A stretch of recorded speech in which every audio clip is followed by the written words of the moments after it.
공천 청탁 의혹과 정치자금법 위반 혐의로 기소된 김상민 전 부장검사가 1심에서 징역형 집행유예를 선고받았습니다. 핵심 의혹인 김건희 씨에게 공천을 청탁했다는 혐의는 무죄가 나왔는데요. 김 씨 집사 김혜성 씨도 1심에서 무죄와 공소기각 선고를 받았습니다. 이채연 기자입니다.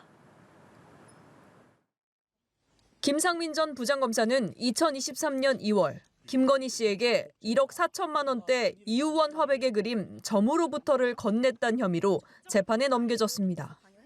총선 공천 등 청탁 대가였다는 게 특검팀 판단이었습니다. 하지만 1심 재판부는 이 혐의에 대해 무죄로 판단했습니다. 김건희 씨 오빠 진우 씨 장모집에서 발견된 문제의 그림이 김 씨에게까지 전달되지 않고 진우 씨가 계속 갖고 있었거나 구매 대금 또한 진우 씨가 부담했을 가능성을 배제하기 어렵다고 봤습니다. 결국 김 전 검사가 직접 그림을 사서 김 씨에게 줬다는 점을 특검이 증명하는 데 실패했던 겁니다. 다만 총선 출마를 준비하며 선거용 차량비 4,200만 원을 불법 기부받은 정치자금법 위반 혐의는 유죄로 인정돼 징역 6개월에 집행유예 1년을 선고받았습니다. 구속 상태로 재판을 받아온 김 전 검사는 곧바로 석방됐습니다. 불법과 왜곡으로 얼룩졌던 특검 수사에 대한 법원의 준엄한 판단입니다. 같은 날 김건희 씨 집사로 지목된 김혜성 씨도 회사 돈 횡령 혐의 1심 재판에서 일부 무죄와 공소기각 판결을 받고 풀려났습니다. 횡령액 48억여 원 중 조영탁 IMS 모빌리티 대표와 함께 이노베스트 코리아 자금 24억 원을 빼돌린 혐의에 대해선 기소는 적법했지만 무죄라고 판단했고 나머지 횡령 혐의는 김건희 씨 관련 범죄로 보이지 않는다며 공소를 기각했습니다. 저와 관련된 사건으로 무고하게 너무 많은 분들이 특검의 부당한 조사를 받았는데 그분들에게 참 죄송한 말씀을 전하겠습니다. 김건희 특검은 두 사람 1심 판결 모두 수긍하기 어렵다며 즉각 항소할 뜻을 밝힌 가운데 향후 맞닿아 있는 김건희 씨의 매관매직 의혹 재판에도 영향이 불가피할 전망입니다. 연합뉴스TV 이채연입니다. 이렇게 김건희 특검이 기소한 사건들에 대해 법원이 잇따라 공소기각이나 무죄 판단을 내리면서 수사력을 둘러싼 비판을 피할 수 없어 보입니다. 특검은 받아들일 수 없다며 즉각 항소 의사를 밝혔지만 공소 유지에도 비상이 걸린 모습입니다. 방준혁 기자입니다. 김건희 특검은 양평 고속도로 특혜 의혹을 수사하다 뇌물 혐의를 포착했다며 국토부 김모 서기관을 재판에 넘겼습니다. 국토부 서기관이 업무와 관련한 뇌물을 받은 범행 등에 대하여도 재판에 넘겼습니다. 하지만 1심 재판부는 특검법 입법 취지에 부합한다고 보기 어렵다며 공소를 기각했습니다. 재판부는 김 씨의 범행 시기와 범죄의 종류 등 여러 측면에서 양평 고속도로 특혜 의혹과의 관련성을 인정하기 어렵다고 판단했습니다. 특검 수사 범위를 무한정 확장할 수 없다는 취지입니다. 윤영호 전 통일교 세계본부장 사건에서도 재판부는 한학자 총재의 원정 도박 관련 증거인멸 혐의가 별건 수사에 해당한다며 공소기각 판결을 내렸습니다. 재판부는 수사 대상을 함부로 확대한 건 헌법상 과잉금지 원칙과 적법 절차 원리에 반한다고 지적하기도 했습니다. 김상민 전 검사와 김혜성 씨 사건도 핵심 혐의에 대해선 모두 무죄나 공소기각이 선고됐습니다. 김 전 검사는 그림을 주고 공천을 청탁했다는 혐의는 무죄, 정치자금법 위반 혐의만 유죄로 인정됐고 김혜성 씨는 상당 혐의가 공소 기각됐고 인정된 혐의는 무죄가 나왔습니다. 특검이 기소한 핵심 피고인 김건희 씨도 1심에서 3개 혐의 가운데 통일교 금품 수수 혐의만 유죄로 인정된 바 있습니다. 공소 기각과 무죄 판단이 이어지면서 특검 수사의 정당성과 부실 의혹을 둘러싼 논란이 커지는 모습입니다. 특검은 항소심에서 다시 다투겠다는 방침이지만 법원이 특검 수사 범위를 보다 엄격하게 해석하고 있다는 점이 부담으로 작용할 전망입니다. 재판부들이 다르다 하더라도 이 특검법의 해석과 관련해서는 어느 정도 사법부의 좀 일관된 그런 해석 판단이 유지가 될 것 같기 때문에 잇따른 공소기각 판단이 2차 종합특검의 수사 범위에도 영향을 미칠 거란 분석입니다. 연합뉴스TV 방준혁입니다.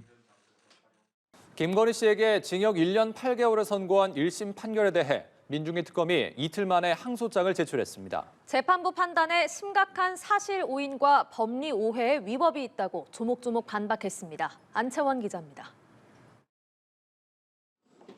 징역 1년 8개월이라는 1심 결과를 받은 김건희 특검이 항소장을 제출했습니다.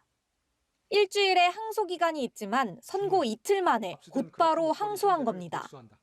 특검은 무죄 부분에 대한 1심 법원의 판단에 심각한 사실 오인과 법리 오해의 위법이 있다고 지적했습니다. 또 유죄 부분에 대한 1심의 형량도 지나치게 가볍다고 밝혔습니다. 특검은 특히 도이치모터스 주가 조작 무죄 판단에 대한 재판부의 판단을 조목조목 반박했습니다. 김 씨는 자금을 제공하는 데 가담했을 뿐 아니라 매도 주문 등 실행 행위에도 가담해 공동정범이 넉넉히 인정된다고 했습니다. 또 포괄일제에 대한 판단도 권오수 등에 대해 확정된 대법원 판결에 정면으로 배치된다고 지적했습니다.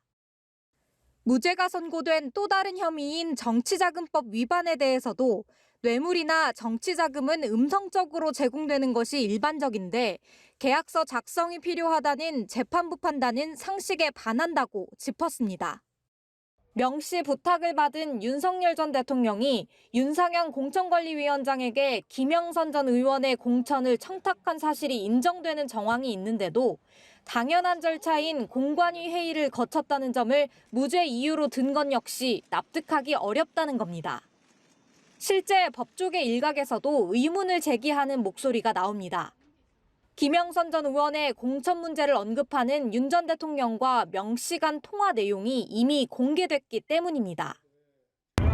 김영선이 경선때도 열심히 뛰었으니까 너는 김영선이 좀 해줘라 그랬는데 이게 말이 많네. 진짜 평생을 잊지 않겠습니다. 고맙습니다. 1심 판단을 조목조목 반박한 특검은 항소심에서 무죄 뒤집기에 주력할 전망입니다.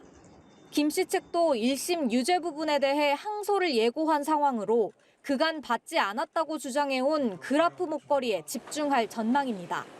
연합뉴스TV 안채원입니다. 김건희 씨 1심 판결에서 가장 주목받은 건 도이치 주가 조작 혐의 무죄입니다. 검찰의 불기소 처분을 뒤집고 김 씨를 기소한 특검은 공동정범 논리를 보강할 전략 검토에 들어갔습니다. 이채연 기자입니다. 김건희 특검은 1심 선고 직후 재판부 논리를 납득하기 어렵다며 항소하겠다는 뜻을 공개적으로 밝혔습니다. 이후 판결문 내용을 분석하며 항소심 준비에 매진하는 것으로 전해졌습니다. 우선 특검팀은 2심에서 다시 한번 공동정범이 성립된다는 주장을 펴기 위한 전략을 논의하는 것으로 파악됐습니다. 법원도 김 씨가 주가 조작 정황을 알고 있었을 가능성은 인정했는데 특검팀은 이를 근거로 자금을 댄 뒤 큰 수익까지 본 김 씨가 단순히 방조범격의 쩐주 역할이 아닌 여전히 공동정범 논리가 성립된다고 보고 있습니다. 김 씨와 시세 조종 세력 간 통화 녹취록도 존재하고 비정상적 거래로 8억 원 넘는 수익을 거뒀는데 무죄가 나왔다는 건 납득하기 어렵다는 겁니다. 미필적으로나마 자신의 자금이나 주식이 시세 조종 행위에 동원될 수 있음을 인식하면서도 이를 용인하였다고 볼 여지가 없지 않습니다. 주가 조작을 알고 있었을 것으로 보인다고 언급한 만큼 공소장 변경 가능성도 제기됐지만 특검은 공소시효로 인해 쉽지 않다는 분위기입니다.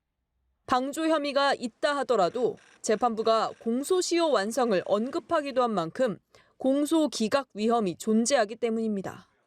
따라서 특검은 항소심에서 방조죄를 추가해 다투기보단 주가 조작 혐의를 입증할 논리를 다시 세우는 데 주력할 전망입니다. 반면 김 씨 측은 유일하게 유죄로 본 통일교 금품 수수 혐의 가운데 그래프 다이아몬드 목걸이 수수 부분을 집중적으로 파고들 것으로 보입니다. 중간 전달자로 진술을 번복한 건진법사 전성배 씨 주장만으론 수수에 대한 직접 증거가 될 수 없다며 사실관계부터 다시 다투는 전략을 택하겠다는 겁니다. 항소 시한은 다음 주 수요일까지로 양측의 공방은 2라운드로 접어들며 재점화될 전망입니다. 연합뉴스TV 이채연입니다. 김건희 특검팀이 기소한 국토부 서기관의 뇌물수수 혐의 사건에 대해 법원이 공소기각 판결을 내렸습니다. 특검의 기소 자체를 무효화한 건데요. 법원은 특검이 수사 범위를 넘었다고 지적했습니다. 이채연 기자입니다. 지난해 10월 김건희 특검은 서울 양평고속도로 종점 변경 의혹과 관련해 당시 실무자인 국토부 김모 서기관을 구속 기소했습니다. 해당 서기관은 당시 용역업체에 노선 변경을 제안한 인물로 알려지며 수사 초기 특검팀이 의혹의 핵심으로 지목한 인물이었습니다. 수사 도중 발주공사 실무를 맡으며 업자로부터 뇌물을 수수한 정황을 포착해 재판에 넘겼지만 정작 의혹의 핵심인 김건희 씨와의 연관성까진 확인하지 못해 별건 수사 잡음도 불거졌습니다. 재판 석 달 만에 법원은 김 서기관의 공소 사실에 대해 김건희 특검 수사 대상에 해당하지 않는다며 공소 기각을 선고했습니다. 재판에 넘어온 사건의 수사와 기소 과정에 절차적 문제가 있을 경우 사건 실체를 심리하지 않고 소송을 종결하는 것입니다. 3특검 기소 사건 가운데 공소 기각 판결이 나온 건 이번이 처음입니다. 재판부는 김 서기관의 뇌물수수 사건이 특검 수사 대상인 양평고속도로 노선 변경 사건과 관련성이 있다고 보기 어렵다며 특검의 공소 제기가 무효라고 결론냈습니다. 그러면서 특검이 두 사건이 무관하다는 것을 충분히 알 수 있었다며 수사나 기소 권한이 있는 곳으로 사건을 넘겼어야 했다고 지적했습니다. 구속 상태로 재판을 받아온 김 서기관은 곧바로 석방됐습니다. 법원의 이번 판단은 특검 기소에 대해 별건 수사를 주장하는 다른 사건에도 영향을 줄 가능성이 있습니다. 김건희 특검이 기소한 삼부토건 주가 조작 의혹이나 이른바 집사 게이트 사건도 재판이 진행 중인데 법정에서 변호인들은 특검이 수사 범위를 넘어선 것이라고 주장하고 있습니다. 연합뉴스 TV 이채연입니다.